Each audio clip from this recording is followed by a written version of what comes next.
Today is going to be a very special day because Plarium is officially celebrating their Raid 7th anniversary event. As you can see on screen, we have a lot of events, but before we actually get into those events, I just wanted to show you guys, and just from the title and the thumbnail of the video, you guys already know that we are getting a brand new free legendary for all new players who download the game.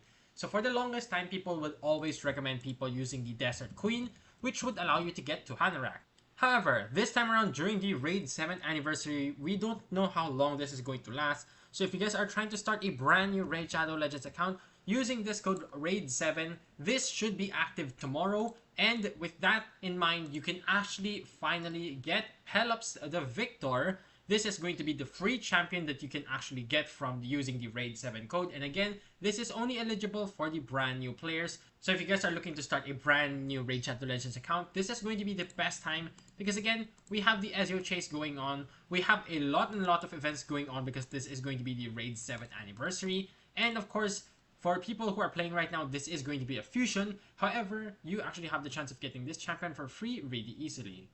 And now let's go ahead and break down Pelops the Victor's kit because honestly, this guy is one of the most unique, and honestly, every champion in the Orgonite is going to be super broken. So we have Pelops the Victor's A1 right here. This will be booked out to a 100% chance of placing a decreased attack.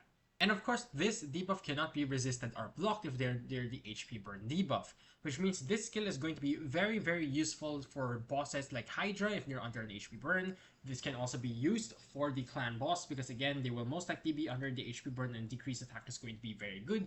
It can also be used on some situational PvP teams if you guys are looking for it because it can again bring the guaranteed decreased attack if they're under the HP burn. This makes this champion really good because you don't actually need a single accuracy. And then when we move on to the A2 right here, we have a single target will ignore 50% of the target's defense if they're under the HP burn debuff.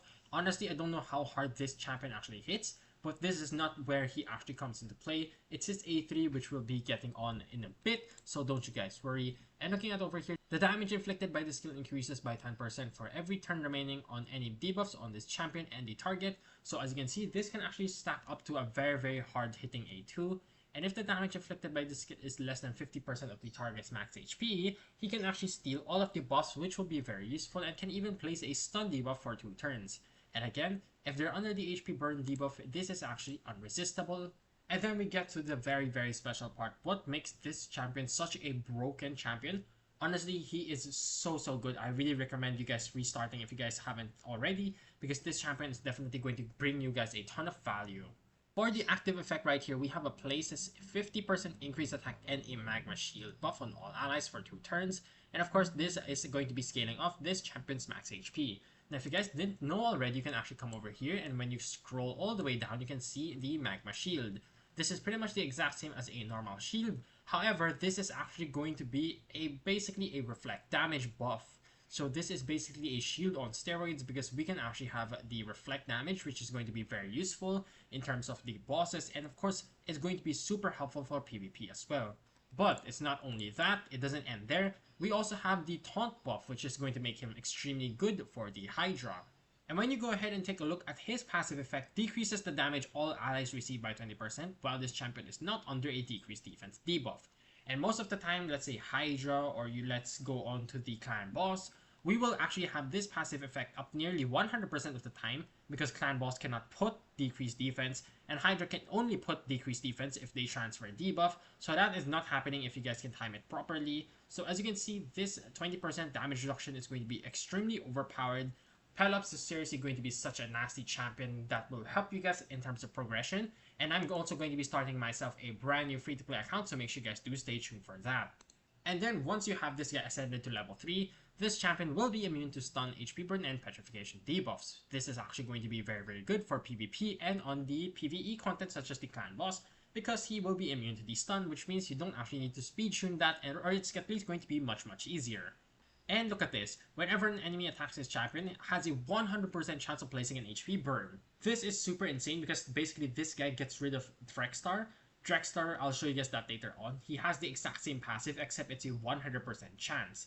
It gets lessened when he's under a decreased defense, but that barely happens on PvP anyways. And then look at this, whenever an enemy attacks this champion, also has a 50% chance of placing petrification. This is such an insane skill, literally. It can be very helpful even on waves. You can put HP burn and then petrification. This is basically Mithrala and Drextar's passive combined. Literally one of the best, if not the best, PvE passive that you can actually get right now. And then he also has a nice aura of a ally resistance by 60 on all battles. So let's go ahead and compare that to Drextar, which I do have on my account. Drextar has been very good for Spider and Hydra for a very long time because he has this nice passive. 55% chance can be booked up to, I believe this was a 75% chance. So as you can see, it's so much better because the new champion will actually give you the 100% chance. And if you were to take a look at Mithrala's passive right here, we can only have the 50% chance of applying petrification if they're under a hex debuff. Which means this champion is so much better because on the brand new champion, as you can see, let's go ahead and take a look again on the fusion champion. We don't even need hex, we just basically have a chance to place petrify and HP burn, which is why I'm really saying that this champion is going to be super solid for every single player in the game, whether you restart the account to use the code or if you're a progression account like me. I'm already a year into this game, and if we go ahead and take a look right here, you can see I actually have a decent amount of champions.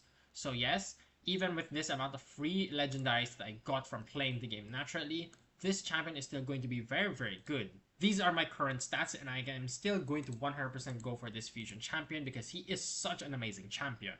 And now let's go for some of these small updates. Right now we have a really cool event. So this one right here, I'm actually going to remove Feral. This champion right here, Glorious Palace, is going to be so much better. She is going to be the first champion that can actually bring you a Fervor. And for the Fervor buff, it's actually going to be super solid as well. Let's go ahead and scroll down. As you can see right here, we have increases damage inflicted by 10% and reduces damage by 10%. So you can literally see that is going to be such an insane buff. And not only that, we actually get block debuffs and cleanse. So this is going to be super nice. We have an AoE revive at 50% HP and turn meter with strengthen and increased speed. And the passive right here is really solid. We basically get a shield every time we land a debuff on our champions.